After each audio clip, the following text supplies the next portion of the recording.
All right, Buzz Cutler here with Clay Campbell from Martinsville Speedway. Now, you guys made an announcement about a month or so ago that there was going to be some money coming in both from the Commonwealth of Virginia and from, is it from ISC, the other pot of cash? No, actually, we've got Virginia Tourism Corporation, the Tobacco Commission in Virginia, the state of Virginia. Everybody just kind of worked together. We've got, we had the Lieutenant Governor Bill Bowling.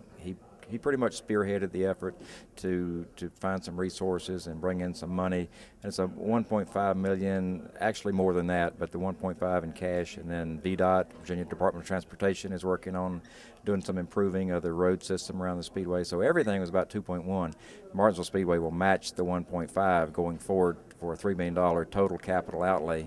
And we're getting started on that. Actually, the day after the Tums Fast Relief 500, tearing down some old restrooms, old concession stands, widening the concourse area underneath the main grandstand. So when fans come back in April, they're really going to see a big difference, and we're excited about it. And everything that I'm talking about was to ensure that we keep 2 dates here at Martinsville, which is very, very critical, obviously, to us, but to this area, to the region, and to the state. Now, you're not going to upgrade the hot dog, are you? Leaving the hot dog just alone. If it ain't broke, don't fix it, so it ain't broke.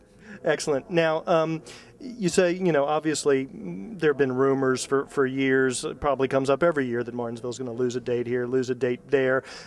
Were you ever concerned? Is that an ongoing concern that you guys have? Well, it's really nothing new. I mean, I've been in this business 33 years here at Martinsville, and it's something that comes up on a fairly regular basis. I've never been concerned about it, and really I wasn't overly concerned this time, but the big difference between the rumors this year versus what we've dealt with in the past, it was a given that a date was coming from somewhere within our company, and that's where the 2 dates are insured within our company. Obviously NASCAR doesn't insure dates past a year, but our company has guaranteed that they won't look at us for a date for 5 years if another track pops open or whatever the case may be.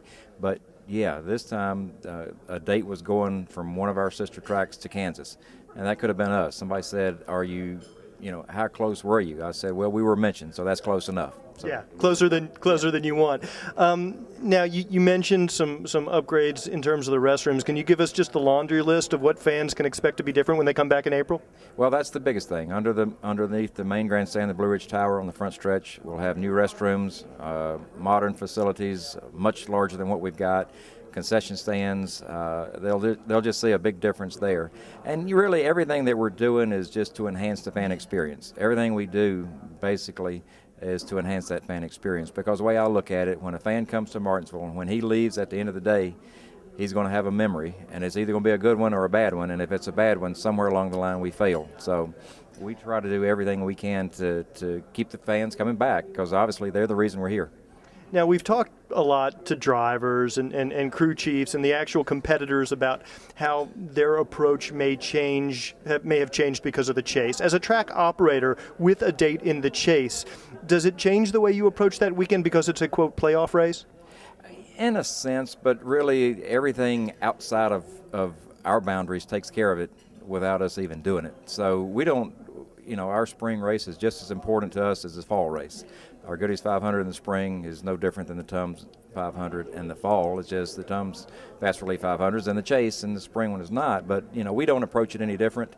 Obviously, there's a lot of hype. There's more hype going into this race. There are more eyeballs and more focus on what we're doing. So to that extent, maybe we mind our P's and Q's a little bit better, but it's really not that much of a difference for us the way we market it.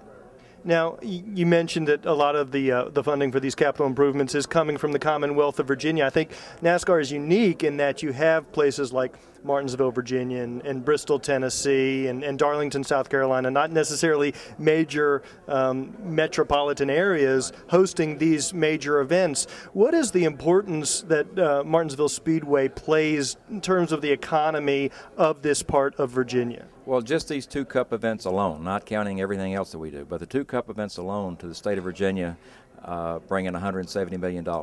So if you cut that in half or did away with it, it's substantial. The way the state looks at it, we're an industry.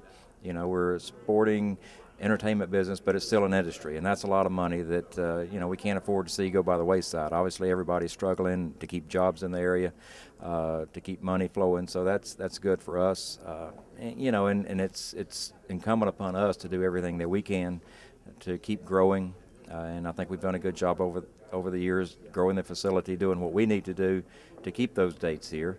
And you know, you mentioned the state of Virginia. It's the only state in the country and on the tour that has 4 races, 2 at Richmond and 2 at Martinsville. No other state can boast 4 Sprint Cup events, and you know, I think Virginia's proud of that, and they don't want to change it.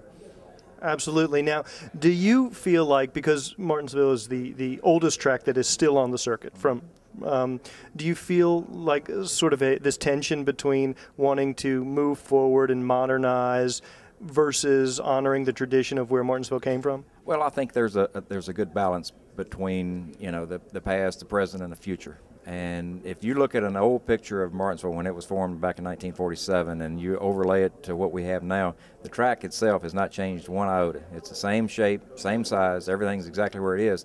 All of our growth has been outside that fence.